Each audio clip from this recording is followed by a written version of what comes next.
থামার নাম নেই ইরানের সাথে যুক্তরাষ্ট্র ইসরায়েলের যুদ্ধ।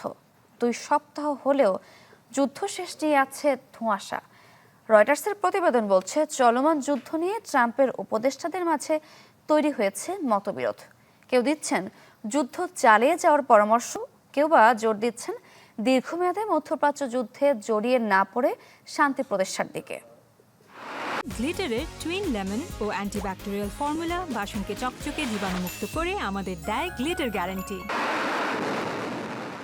ইরান যুদ্ধ ঠেকেছে 15 দিনে, চলছে পাল্টাপাল্টি হামলা। এমন পরিস্থিতিতেও যুদ্ধে জয় নিয়ে প্রতিদিনই গণমাধ্যমে মার্কিন প্রেসিডেন্ট ডোনাল্ড ট্রাম্প দিচ্ছেন ফাঁকা বুলি। শুরুতে যুদ্ধের বড় লক্ষ্য নির্ধারণ করলেও সম্প্রতি এটিকে সীমিত সামরিক অভিযান হিসেবেই তুলে ধরছেন ট্রাম্প। তার বক্তব্যের আঁচ লেগেছে বৈশ্বিক জ্বালানি বাজারেও। বার্তা সংস্থা রয়টার্সের প্রতিবেদন বলছে, মার্কিন কর্মকর্তা উপদেষ্টাদের মতবিরোধের জেরে ইরান যুদ্ধের সমাপ্তি টানা নিয়ে দেখা দিয়েছে অনিশ্চয়তা। ট্রাম্প প্রশাসনের কেউ কেউ চাচ্ছেন ইরানের বিরুদ্ধে যুদ্ধ থাকুক চলমান, কেউ বা আবার দিচ্ছেন শান্তির বার্তা।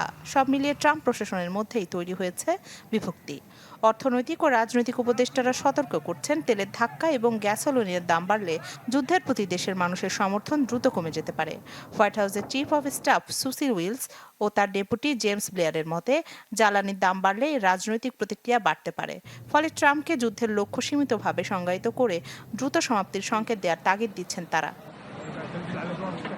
Republican senator Lindsey Graham, Tom Cotton ও মার্ক লেভিনের মতো কঠোর অবস্থানে থাকা উপদেষ্টাদের মতে, ইরানকে পারমাণবিক অস্ত্র অর্জন থেকে আটকাতে যুক্তরাষ্ট্রকে আরও শক্তভাবে সামরিক চাপ বজায় রাখতে হবে। আর যুক্তরাষ্ট্র যেন আরেকটি দীর্ঘমেয়াদী মধ্যপ্রাচ্য যুদ্ধে জড়িয়ে না পড়ে, ট্রাম্পকে এমন সতর্কবার্তা দিচ্ছেন কেউ কেউ। খুব শিগগিরই যুদ্ধের সামরিক লক্ষ্য অর্জিত হয়েছে এমন ঘোষণা দিতে পারেন ট্রাম্প।